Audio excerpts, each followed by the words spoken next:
नमस्कार, स्वागत है आप सभी का। आप देख रहे हैं समाचार। शुरुआत करते हैं हेडलाइन से।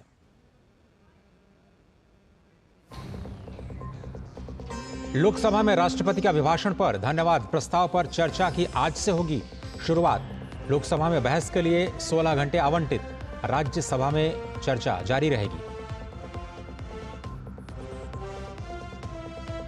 देश की न्याय प्रणाली में आज से ऐतिहासिक बदलाव। भारतीय न्याय संहिता, भारतीय सुरक्षा संहिता और भारतीय साक्ष्य अधिनियम नामक 3 नए आपराधिक कानून हुए लागू।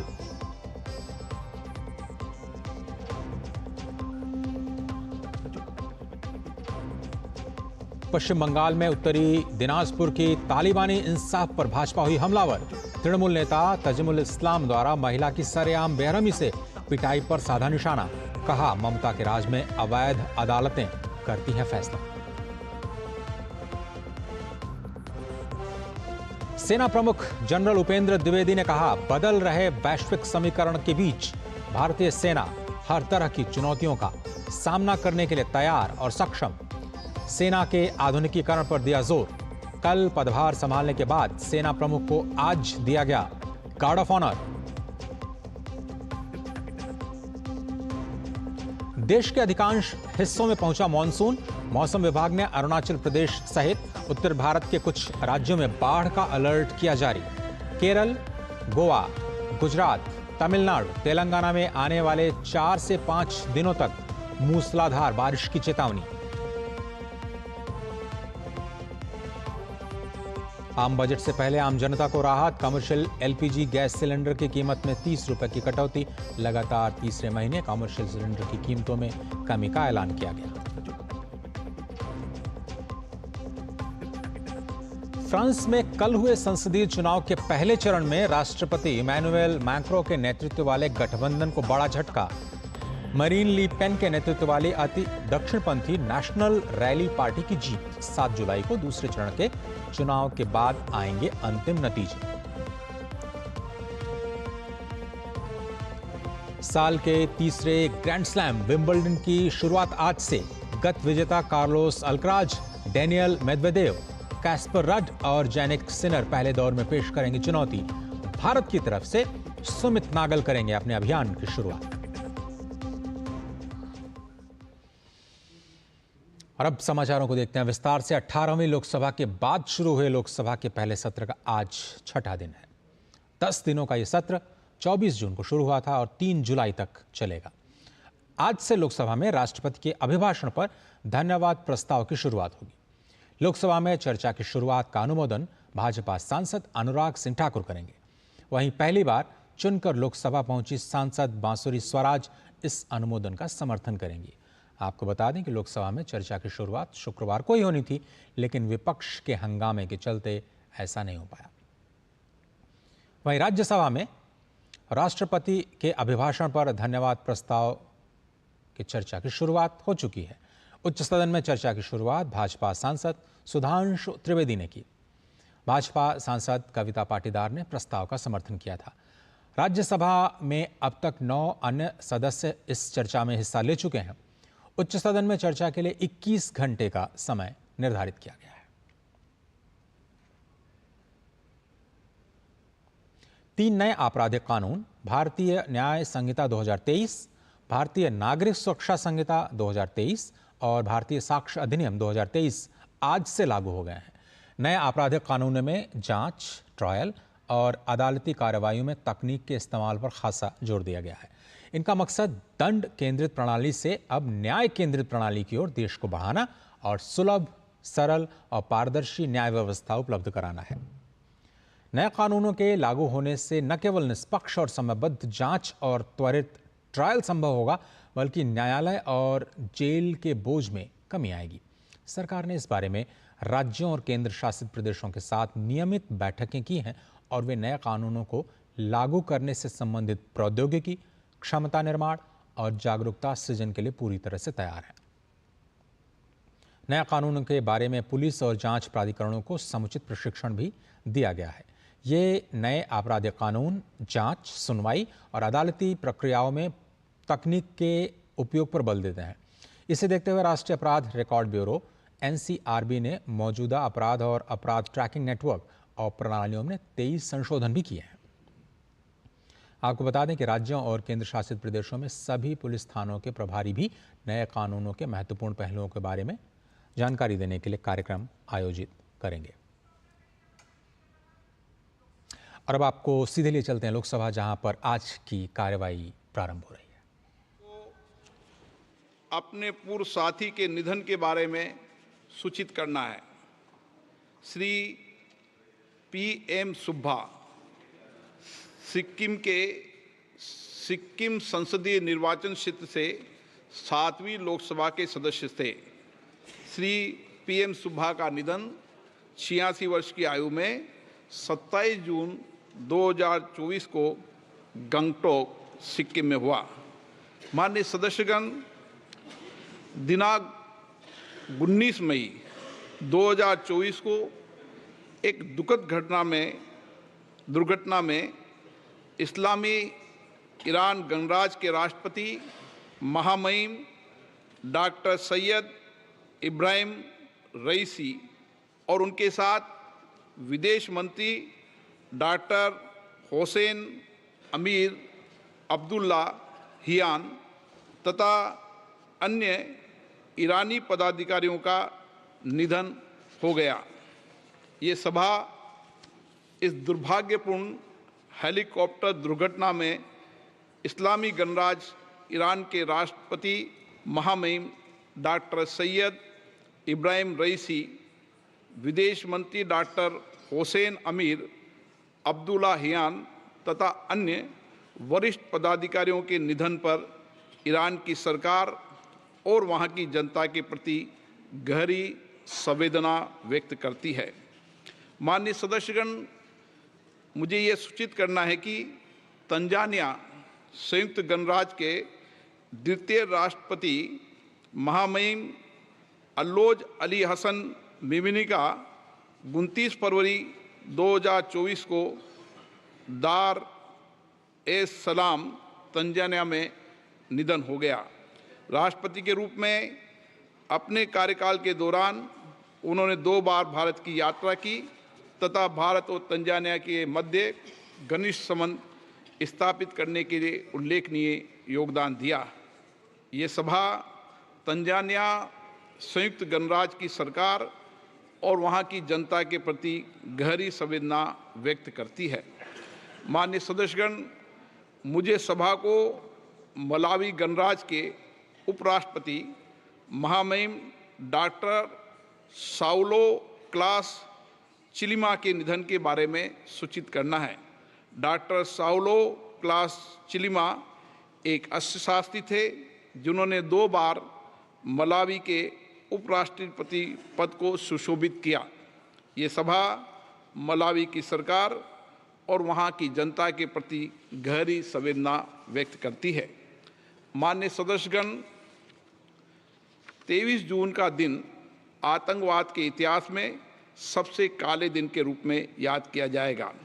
इस दिन टोरंटो और वैंकूवर से उड़ान भरने वाले एयर इंडिया के 2 विमानों को आतंकवादियों द्वारा निशाना बनाया गया था। आयरलैंड में AI-182 कनिष्क में विस्फोटक के कारण 329 निर्दोष लोगों ने अपनी जान गंवाई थी, जबकि जापान में ऐसी एक और बड़ी तबाही टल गई, लेकिन इसमें भी 2 अन्य लोगों की मृत्यु हो गई। ये घटनाएं इस बात का स्मरण कराती है कि विश्व को आतंकवाद और हिंसक चरमपंथ के प्रति शून्य सहिष्णुता क्यों बरतनी चाहिए। इसे किसी प्रकार से क्षमा नहीं किया जा सकता, न ही न्यायोचित ठहराया जा सकता। अब ये सभा दिवंगत आत्माओं की स्मृति में कुछ देर मौन रहेगी।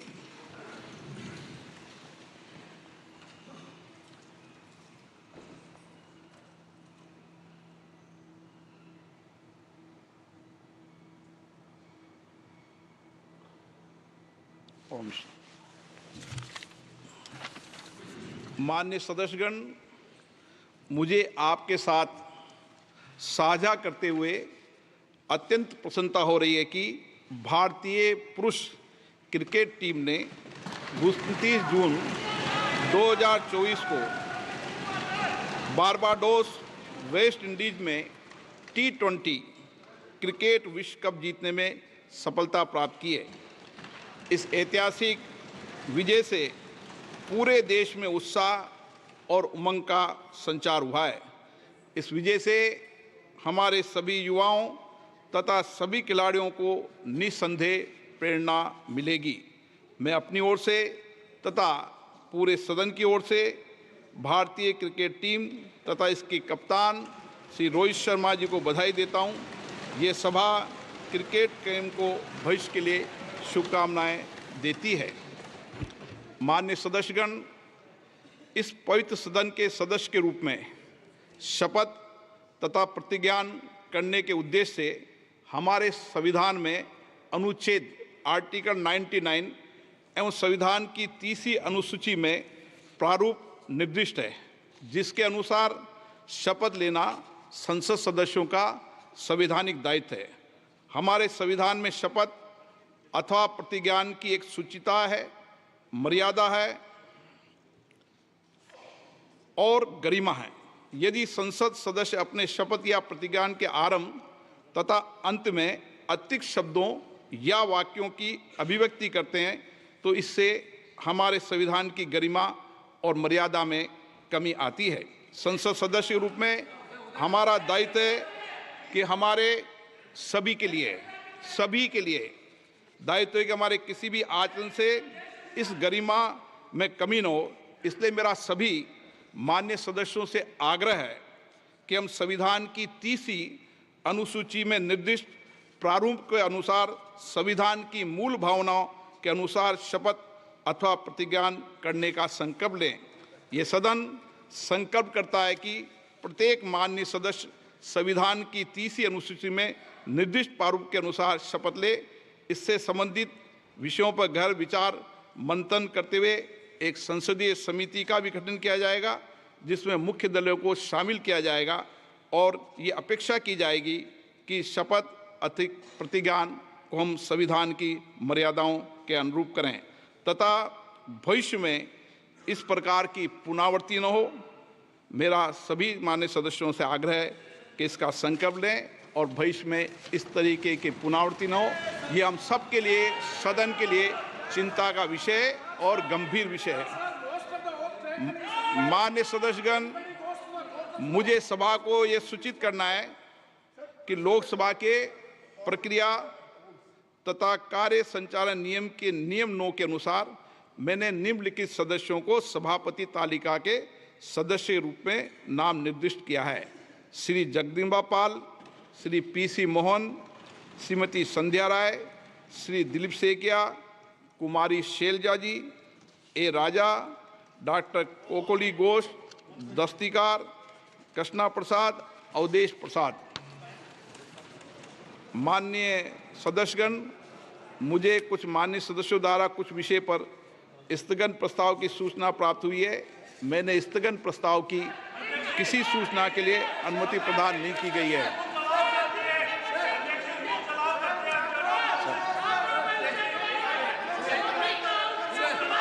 माननीय सदस्य नियम अलाउ करते हैं, लेकिन अध्यक्ष ने व्यवस्था दे चुके हैं और अध्यक्ष का निर्णय अंतिम होता है। माननीय वरिष्ठ वकील हैं। ओके।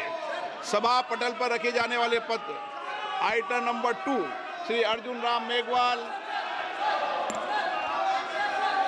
आदरणीय अध्यक्ष जी,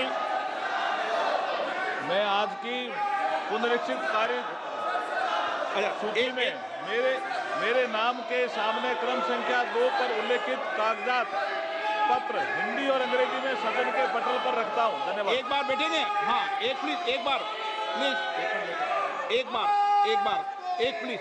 एक विषय।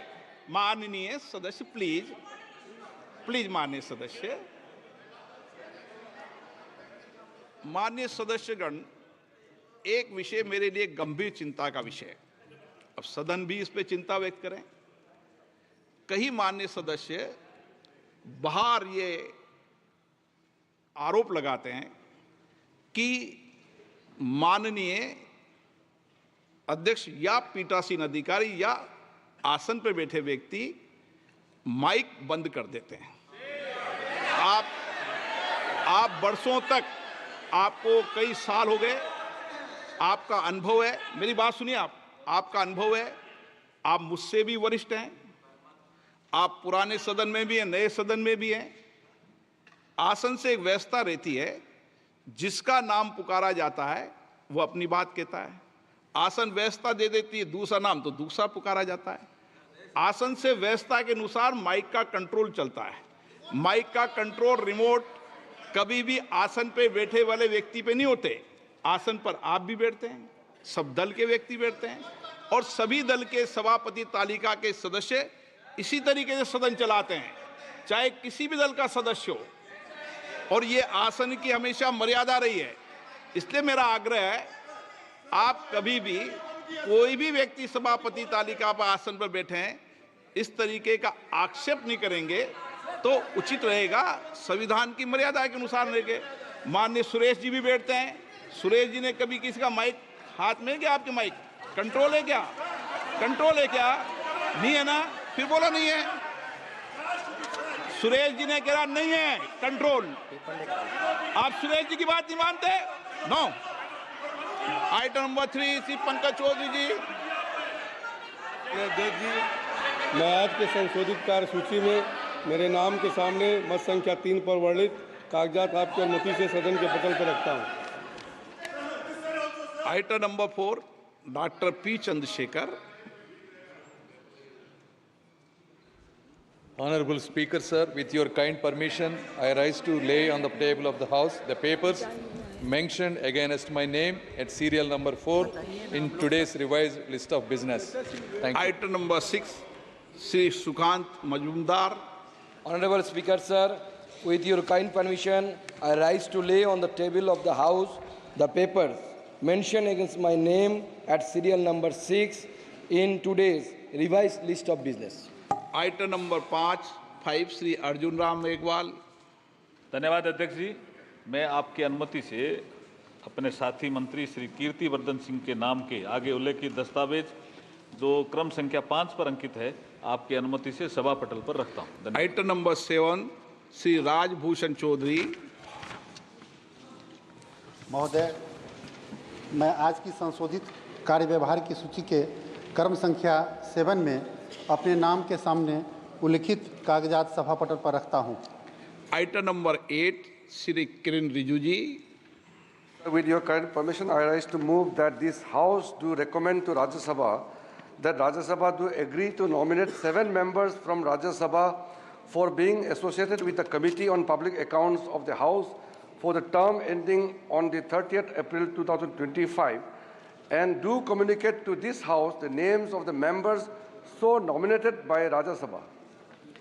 प्रश्न ये कि माननीय मंत्री जी द्वारा प्रस्तुत प्रस्ताव को स्वीकृत किया जाए।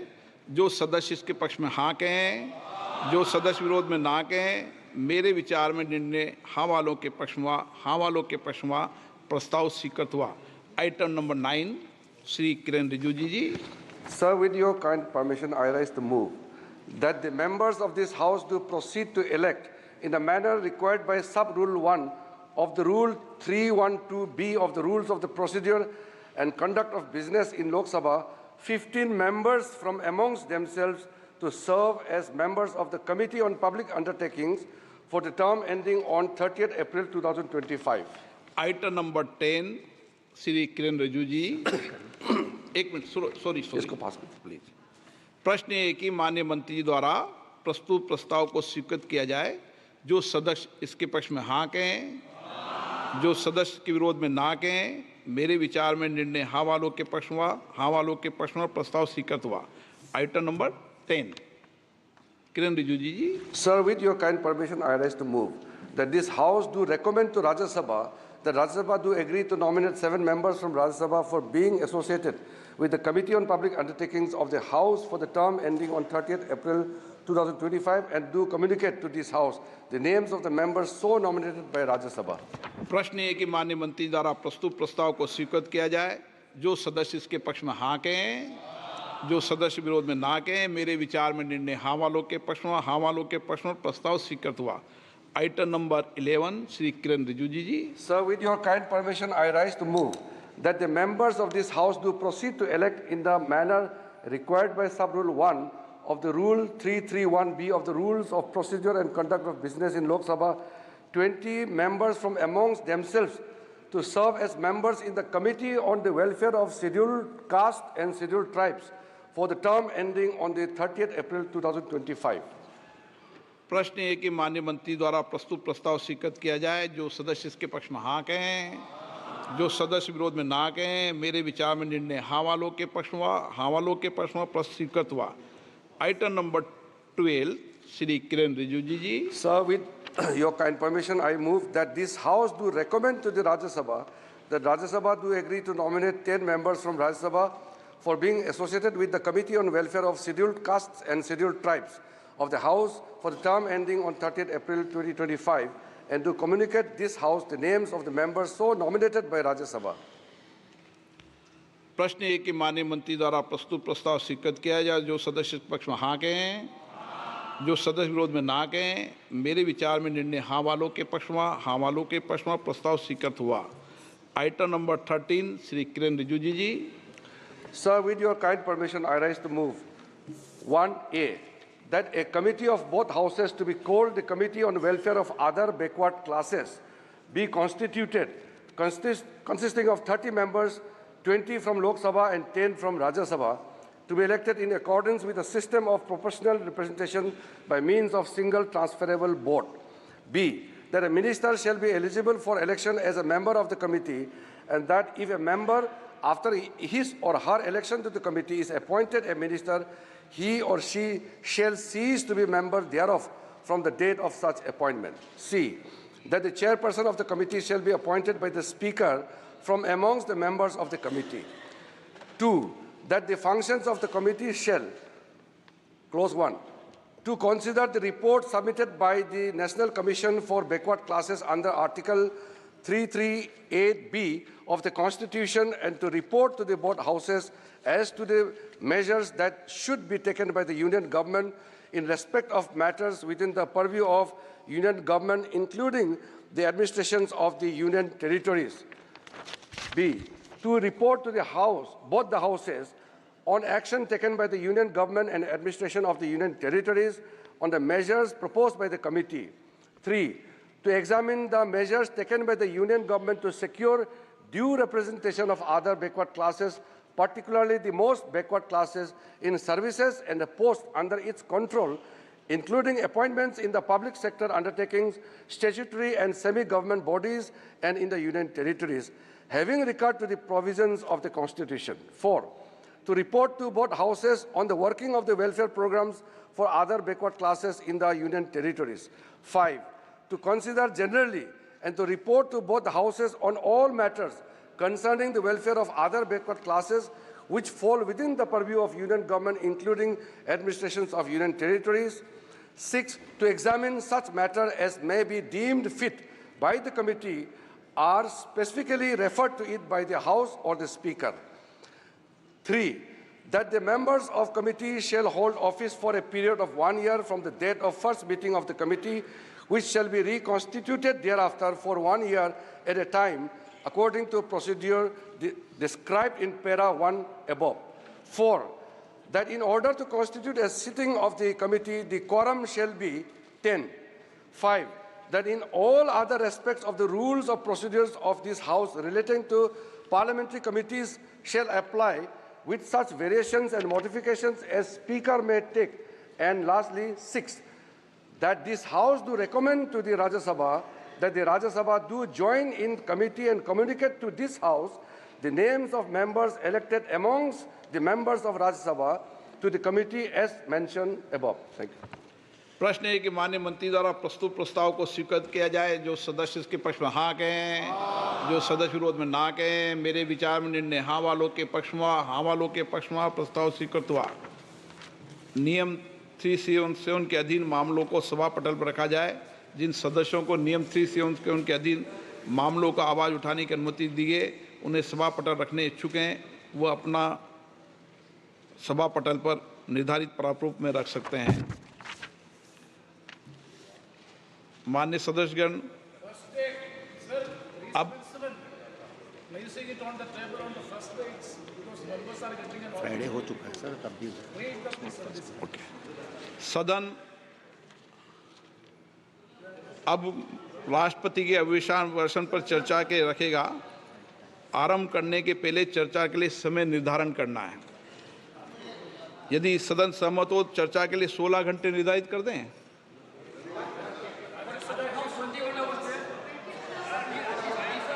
देर रात तक आज ही बैठना पड़ेगा।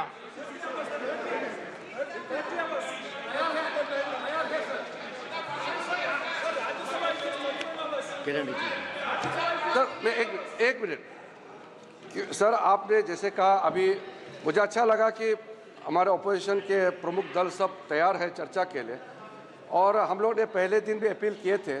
समय सर आपने जो प्रपोज किया है सरकार की तरफ से बिल्कुल सहमत है, और मैं अनुरोध करूंगा क्योंकि एक दिन हमारा नष्ट हो चुके हैं, पहला दिन। आज के दिन और कल के दिन को हम लोग जितना हो सके उपयोग करें। अगर देर रात तक चलाना भी हो, आप तो सर पहले भी सारा नए मेंबर्स को बोलने के लिए आपने पर्याप्त मौका दिया है। इस बार में कई नए मेंबर चुन के आए हैं, कांग्रेस पार्टी से भी बहुत नए मेंबर्स आए हैं, अन्य दलों का भी नए मेंबर्स आए, हमारा भी आया, तो सब लोग बोलना चाहेंगे। राजद एक मिनट, नहीं ओके, नो स्टेट, वो ऐसे वो नहीं होगा ना? वो तय है सर। मेरा सिर्फ इतना ही रिक्वेस्ट है कि क्योंकि सब मेंबर्स खास करके नए मेंबर्स को बोलने के लिए मौका बहुत अच्छा, ये एक हमारे लिए हाथ में है। हम तैयार हैं, आप देर रात चलाने से भी हम तैयार हैं। ओके, माननीय सरकार ने भी ये अपनी भावनाओं को व्यक्त किया है कि सदन में सार्थक चर्चा संवाद हो, अच्छी डिबेट चर्चा हो, मर्यादित तरीके से डिबेट हो, लेकिन डिबेट और चर्चा देर रात तक चले, ताकि आप माननीय सदस्यों को चुनकर भेजाए, एक देश में एक सकारात्मक संदेश जाए कि संसद में हमारे विषयों पर चर्चा संवाद माननीय सदस्य करते हैं।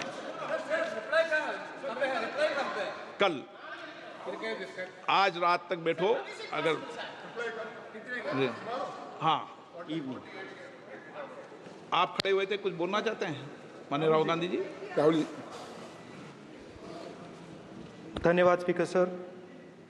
हम चाहते थे कि नीट पे एक दिन का डिस्कशन हो। काफ़ी ज़रूरी मामला है, 2 करोड़ युवाओं को नुकसान हुआ है। 70 बार पिछले 7 साल में पेपर लीक हुए हैं, तो हम चाहते थे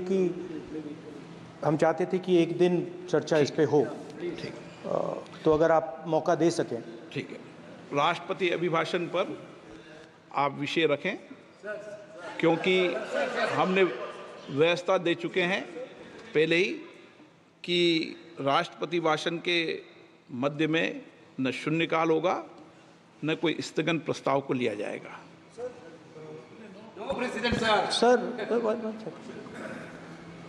प्रेसिडेंट तो जो अध्यक्ष बनाता है वही प्रेसिडेंट होते हैं वेणुगोपाल जी। सर पार्लियामेंट से माननीय फिर सभापति बता देंगे, ये प्रेसिडेंट होते हैं ना साहब।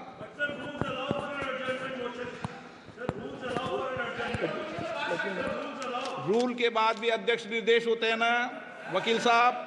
चलिए, आपको बोलने दे रहे हैं आपके नेता लोग, आपको बोलने दे रहे हैं लोग। सर पार्लियामेंट से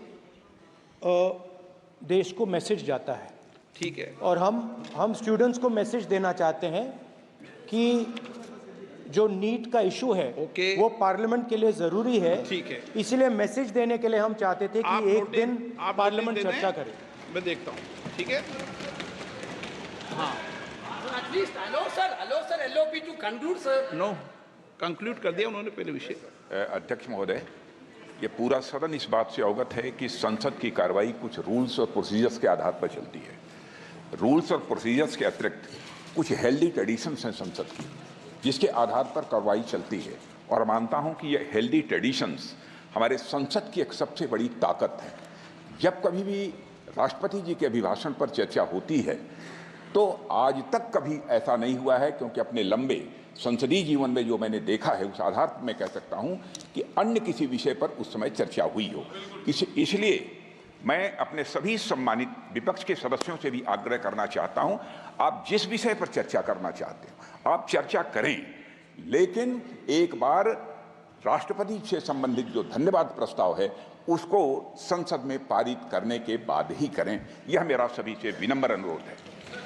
माननीय श्री राष्ट्रपति अभिभाषण पर चर्चा, श्री अनुराग ठाकुर जी, मैंने उनको बुला लिया। माननीय अध्यक्ष महोदय, ऐसा नहीं है, आपको पर्याप्त मौका दिया। अब अनुराग ठाकुर जी। माननीय अध्यक्ष महोदय, आपके माध्यम से मैं प्रस्ताव रखना चाहता हूं कि राष्ट्रपति की सेवा में निम्नलिखित शब्दों में एक समावेदन प्रस्तुत किया जाए। एक सेकंड सर, मैं राजनाथ सिंह जी की बात से सहमत हूं। तो ऐसे करते हैं, प्रेसिडेंट एड्रेस के बाद एक दिन नीट की चर्चा के लिए दे देते हैं। आप नोटिस देना, मैं निर्णय करूंगा। राजनाथ सिंह जी का तो सुझाव हो सकता है, निर्णय मैं करूंगा या बीएससी करेगी। ओके, अनुराग ठाकुर जी।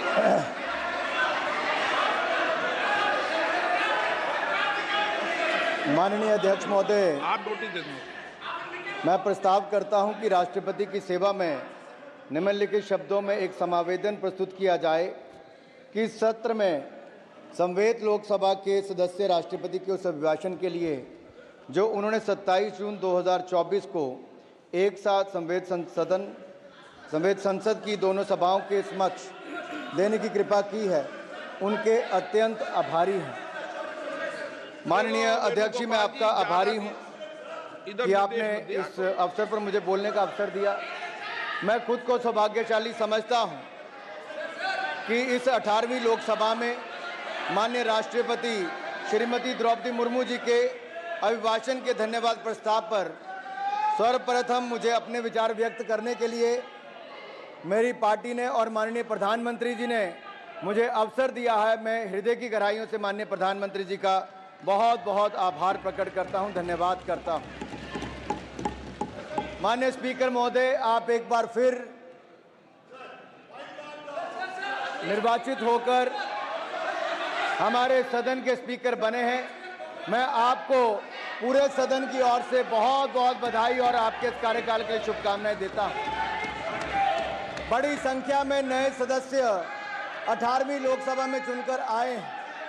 बहुत सारे पुराने भी आए हैं। नए वालों को भी और पुराने वालों को भी सदस्य चुनकर जो आए हैं, संसद के सदस्य बने हैं, आपको भी ढेरों शुभकामनाएं और बहुत बहुत बधाई देना चाहता हूं। माननीय अध्यक्ष जी, 2024 का ये चुनाव नीति, नियत, निष्ठा और निर्णयों पर विश्वास का चुनाव है और जनता ने इस पर मोहर लगाई है। फिर एक बार मोदी जी के नेतृत्व में एनडीए की सरकार बनाई।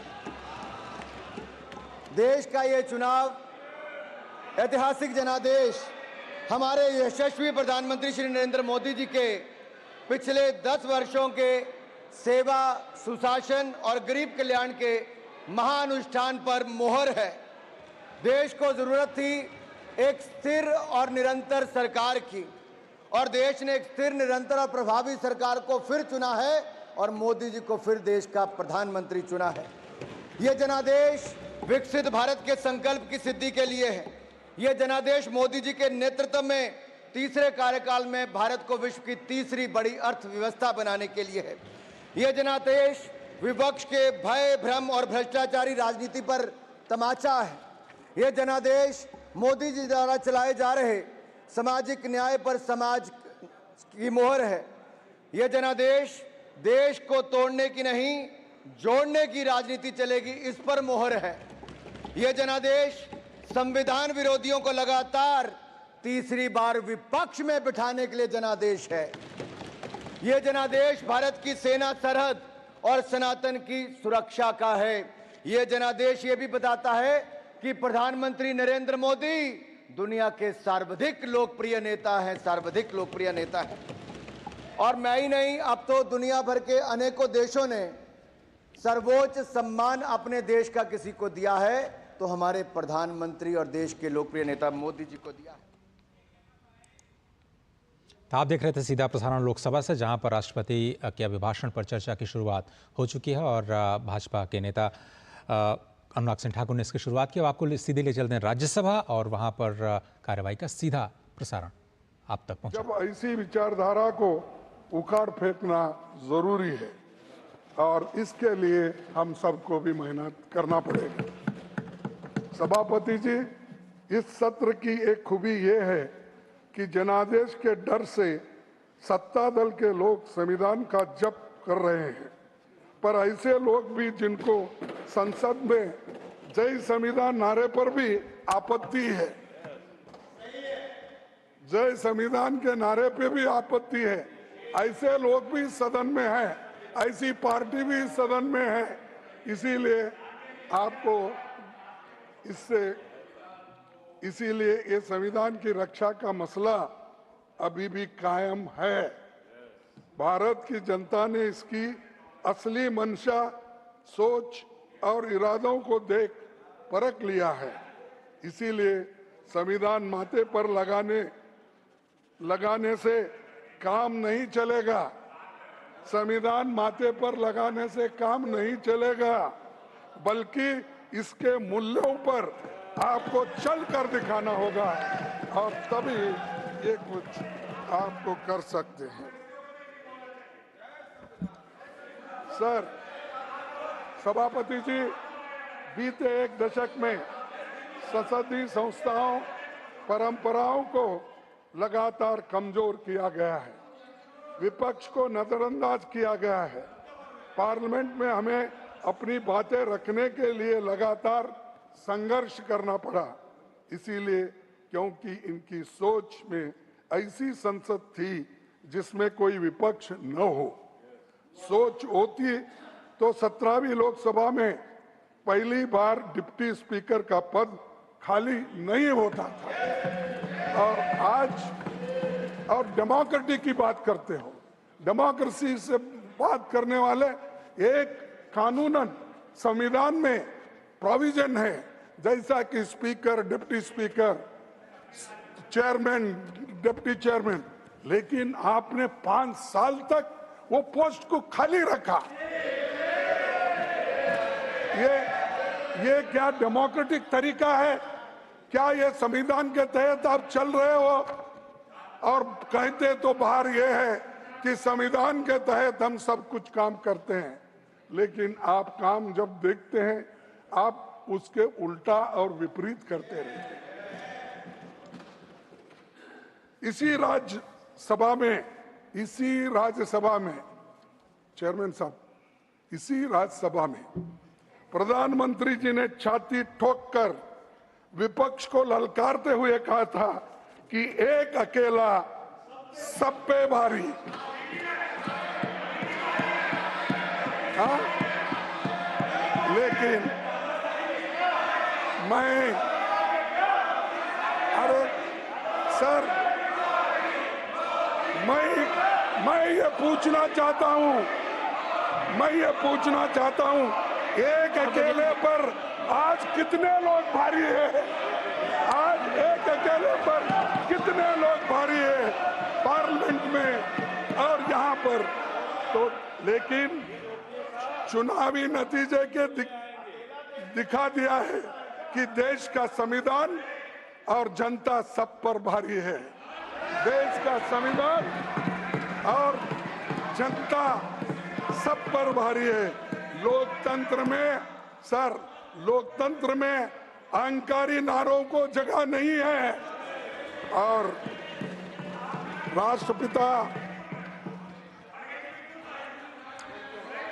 राष्ट्रपति महात्मा गांधी जी, संविधान निर्माता बाबा साहब अम्बेडकर और छत्रपति शिवाजी महाराज समेत 15 महान विभूतियों की मूर्तियां अपनी जगह से हटाकर पीछे कोने में रखा दिया।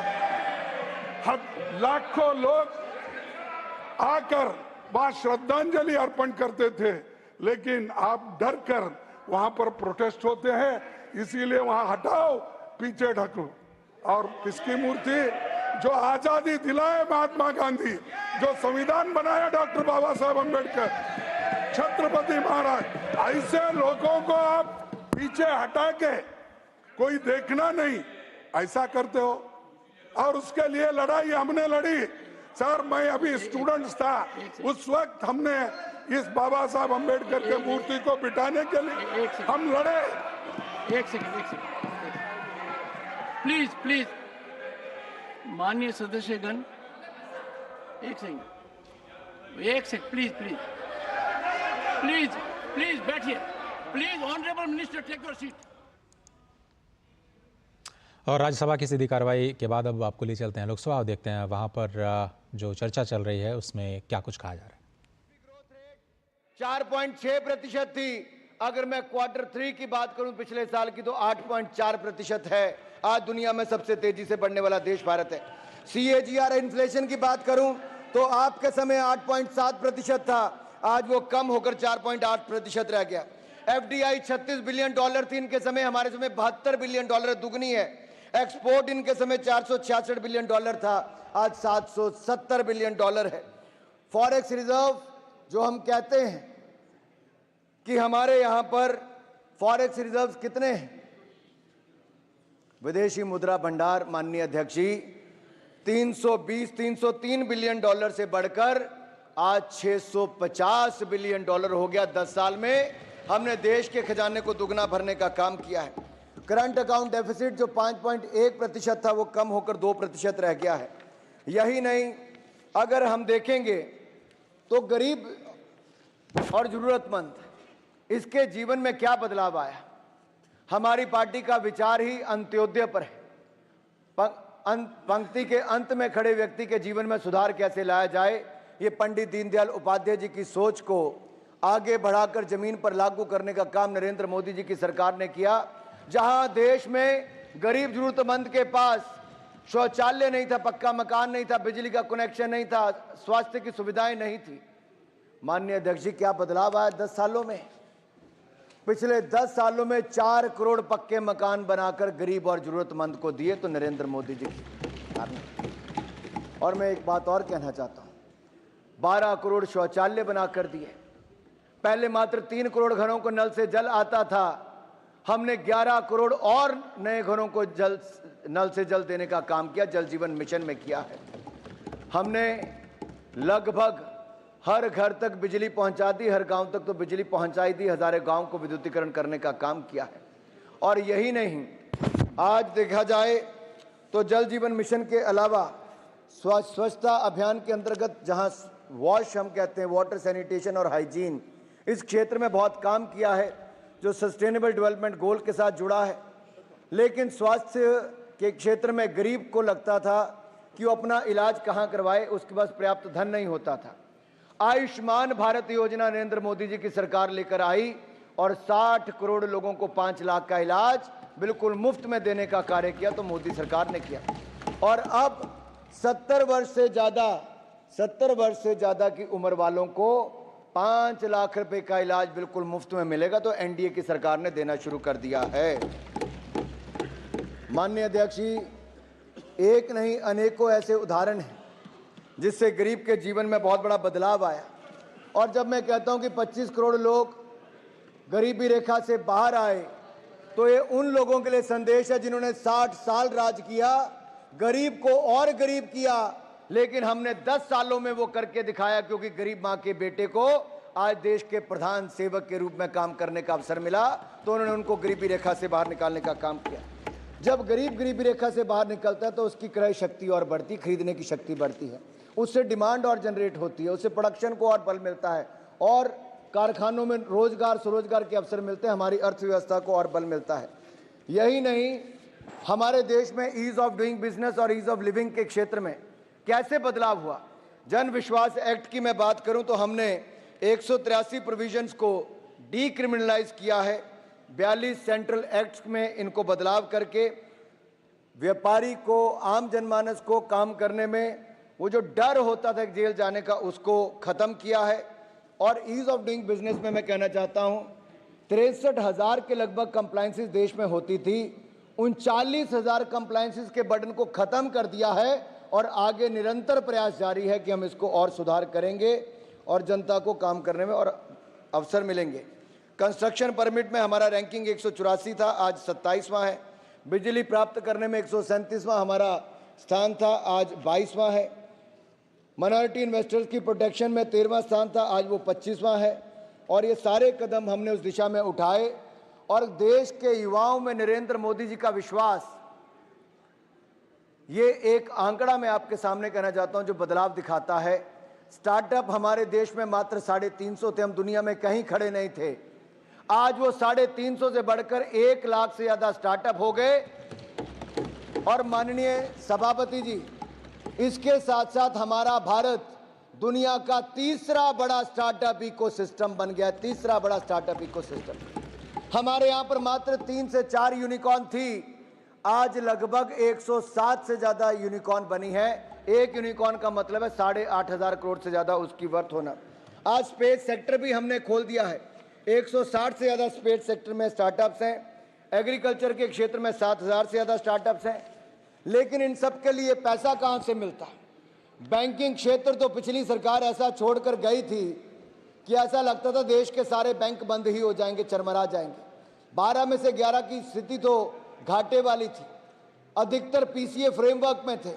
लेकिन हमारी 4R स्ट्रैटेजी ने देश में वो बदलाव किया, रिफॉर्म लाकर, रेजोल्यूशन, रिकवरी लाकर, रिकॉग्निशन, रिकैपिटलाइजेशन, इन चारों के वजह से आज क्या बदलाव हुआ है आप कल्पना कीजिए। हमारे यहाँ पर जो 36,000 करोड़ का मुनाफा आता था पब्लिक सेक्टर बैंक का, आज बढ़कर 1,41,000 करोड़ हो गया, 1,41,000 करोड़।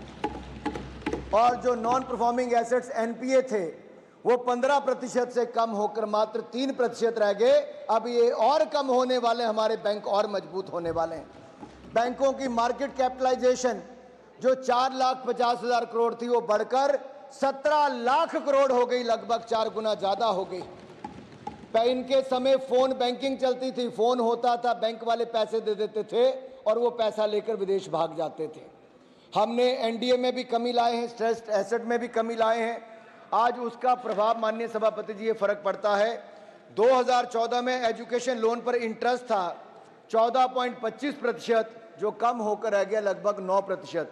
होम लोन मिलता था 10.15% इंटरेस्ट रेट पर, आज मिलता है 8.40% पर। ऑटो लोन था 10.95% पर, आज रह गया 8.75% पर।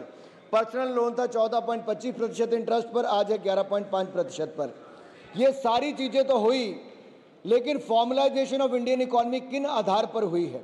इसके लिए डिजिटाइजेशन, इजी क्रेडिट और फॉर्मलाइजिंग एम्प्लॉयमेंट, इसका बहुत बड़ा रोल रहा। प्रधानमंत्री नरेंद्र मोदी जी के नेतृत्व में जनधन, आधार, मोबाइल, जैम ट्रिनिटी ने एक बड़ी भूमिका निभाई है। हर व्यक्ति के पास आधार है, बैंक खाता है, मोबाइल का कनेक्शन है और दुनिया का सबसे सस्ता इंटरनेट कनेक्शन और डेटा प्लान अगर कहीं है तो आज हमारे भारत में भी है। आज यही नहीं, जैम पोर्टल पर आज छोटे से छोटा व्यापारी भी अपना सामान बेच सकता है और मात्र 5-6 वर्षों में माननीय सभापति जी, जो कुछ हजार करोड़ से लेकर कई लाख करोड़ तक की खरीद आज जैम पोर्टल पर पूरी पारदर्शिता के साथ होती है, तो टेक्नोलॉजी के माध्यम से ये भी हुई। किसानों के लिए ई-नाम की सुविधा दी, फास्टैग हमने अपने जो टोल हैं उसके लिए बनाया। पहले 743 सेकंड लगते थे टोल पार करने के लिए, आज मात्र 43 सेकंड में ही आप पार कर जाते हैं। टेक्नोलॉजी का उपयोग यहाँ पर हुआ है। जहाँ तक मैं इजी क्रेडिट की बात करता हूँ तो मुद्रा योजना एक ऐसी है जहाँ लगभग 43 करोड़ मुद्रा लोन दिए गए और लगभग 34 लाख करोड़ रुपया देश के लोगों को मोदी जी की गारंटी पर मिला और उन लोगों ने अपने काम काज की शुरुआत की है। आपके समय तो बैंक खाता खोलना भी मुश्किल हो जाता था, 2 लोगों को साथ में लेकर जाना पड़ता था। आज 50 करोड़ से ज्यादा बैंक खाते लोगों के घर पे जाकर भी खुलवा दिए। ये सरकार आपके घर द्वार, ये मोदी सरकार ने करके दिखाया है। और यही नहीं, SC ST वुमेन के लिए और हमारे SC ST और वुमेन, इन तीनों के लिए आज स्टैंड अप इंडिया योजना मोदी सरकार लाई, जिससे हमारे अनुसूचित जाति, जनजाति और महिलाओं को एंटरप्रेन्योर बनने की सुविधा मिली है। पीएम स्वनिधि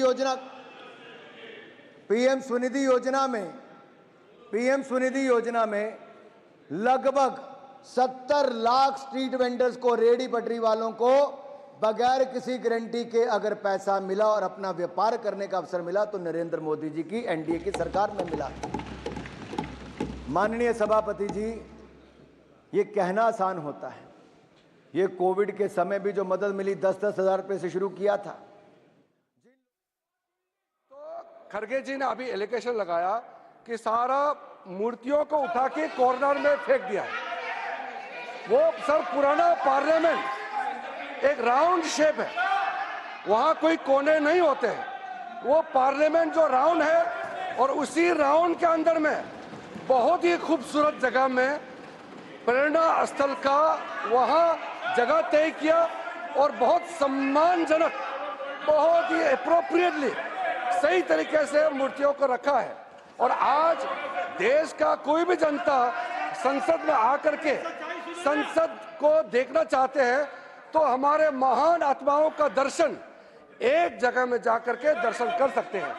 किसी भी तरीके से किसी मूर्ति, किसी महान आत्मा, हमारे जो जिन्होंने इस देश को रास्ता दिखा के यहाँ तक पहुंचाया, किसी का अपमान नहीं बल्कि सम्मान करने का तरीका को और बढ़ाया गया है, इसलिए मिसलीड नहीं करना चाहिए। Honourable leader of the person sir देखिए, one sir please please please please please please please please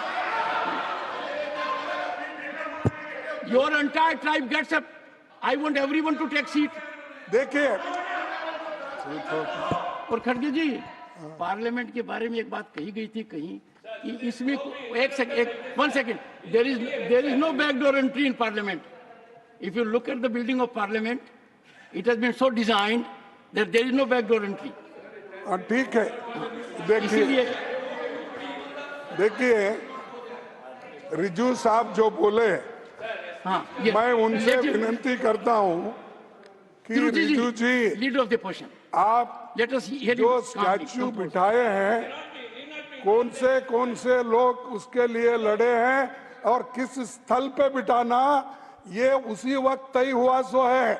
आप अगर बदल के एक ही जगह हम लाते हैं, और महात्मा गांधी जी को और दूसरे लीडर्स को भी मेरी इज्जत है, लेकिन महात्मा गांधी जी के साथ कहीं और उनको भी बिठाते हैं, नहीं, और बाबा साहब अंबेडकर का सामने बिठाना ये तय हुआ था और वही जगह पे बिठाता है। तुमने हर एक बात को ऐसा कर देते हो कि किसी को हम क्रिटिसाइज करें, किसी को अलग करें, ये बात आप करते हैं। इसीलिए मैं आपसे ये कहता हूं कि उनको एक कमेटी के बारे में मालूम नहीं है। आप पढ़ के देखकर कौन से मेंबर्स हैं, उनका सब सलाह लेके उसके बाद उसी जगह पे आप उनको बिठाइए। सर, ये तो मैं आपसे बार बार विनती करूंगा।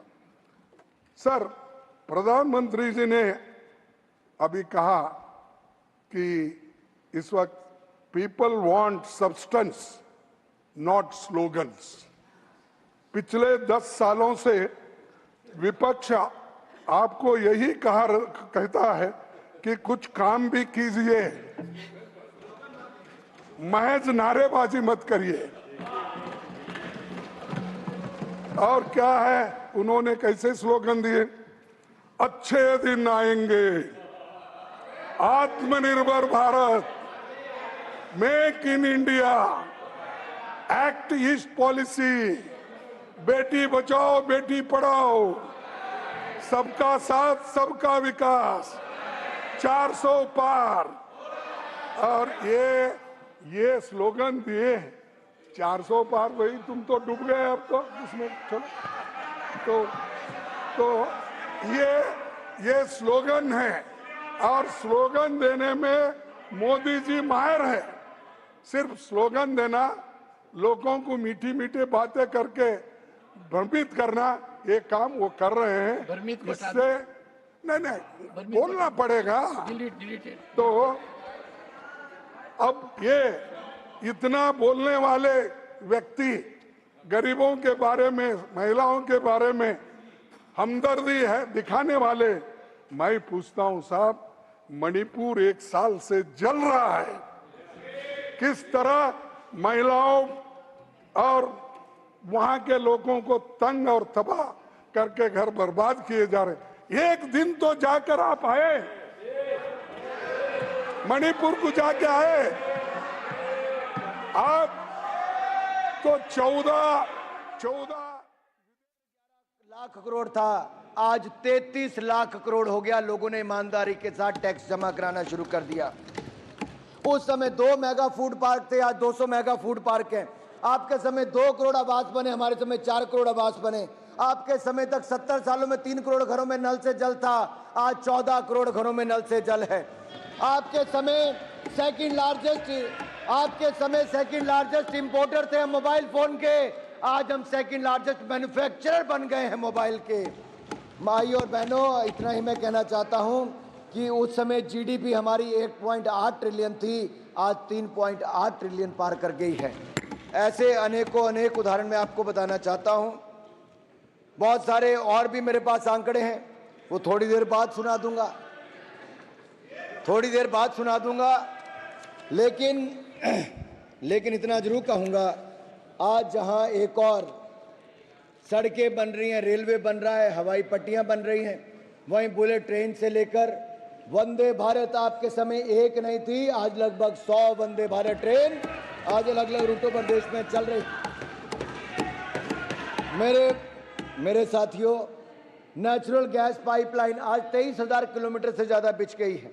12,000 किलोमीटर से ज्यादा भारतमाला परियोजना में प्रोजेक्ट बन गए। आपके समय 12 किलोमीटर नेशनल हाईवे बनता था एक दिन में, आज हम 30 किलोमीटर नेशनल हाईवे एक दिन में बनाते हैं।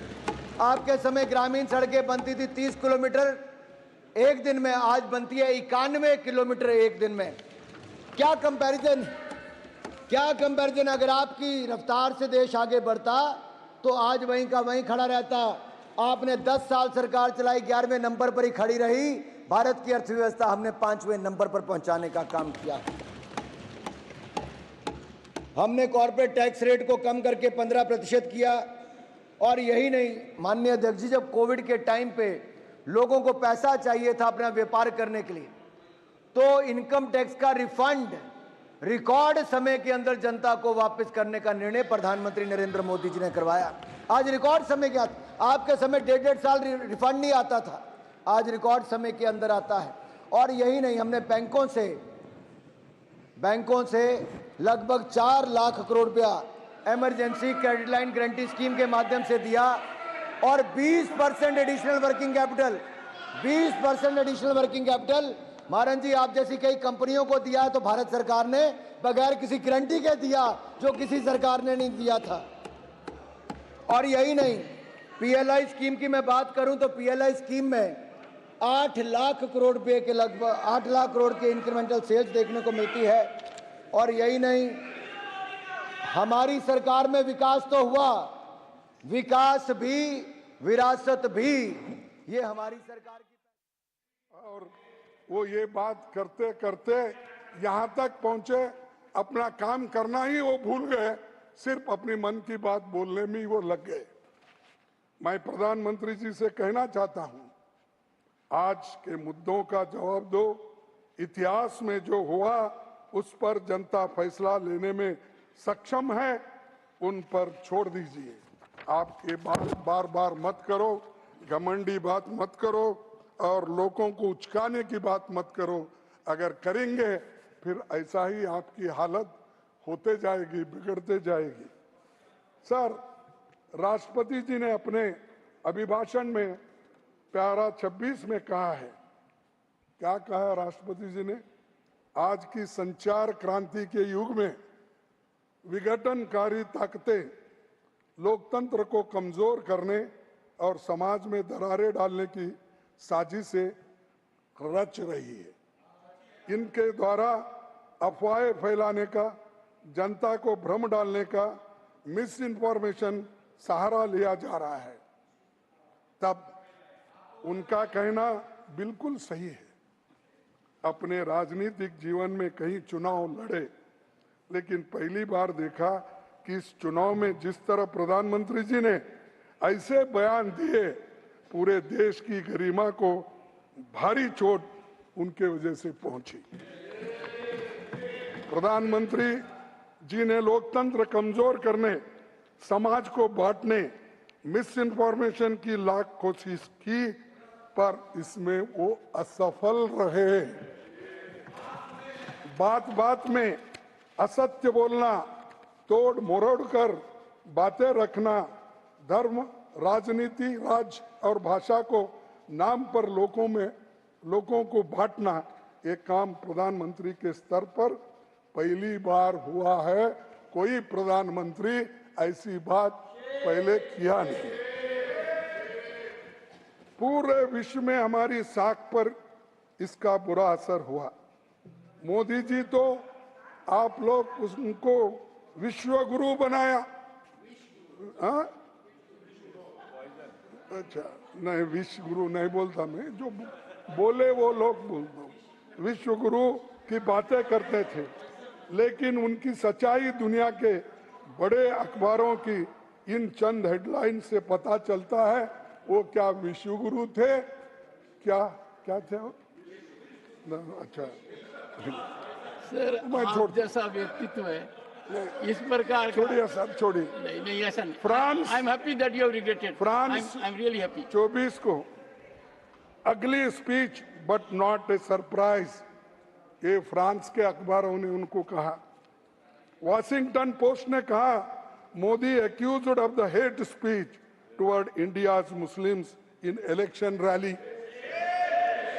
थर्ड,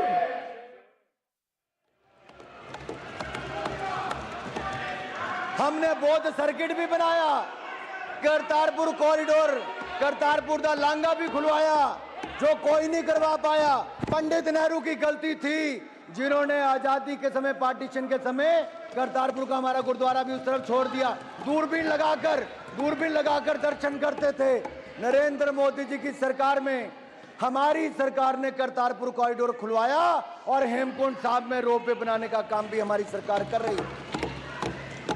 माननीय अध्यक्ष जी, 550वां प्रकाशोत्सव गुरु नानक देव जी का मनाया, 400वां प्रकाशोत्सव गुरु तेग बहादुर जी का, 350वां गुरु गोविंद सिंह जी का हमारी सरकार ने मनाया है। और यही नहीं, अगर साहिबजादों का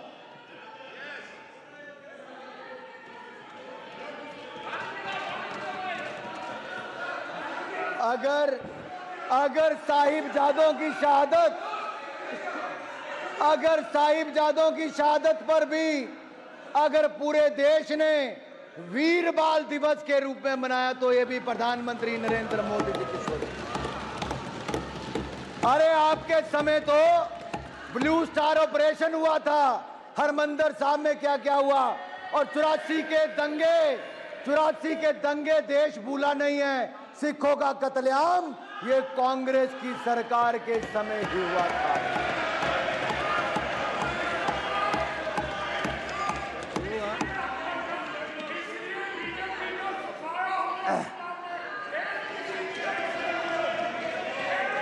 माननीय अध्यक्ष जी, भारतीय जनता पार्टी को समर्थन मिला पंजाब में कि हमारा वोट शेयर 3 गुना ज्यादा पंजाब की जनता ने बढ़ाया है।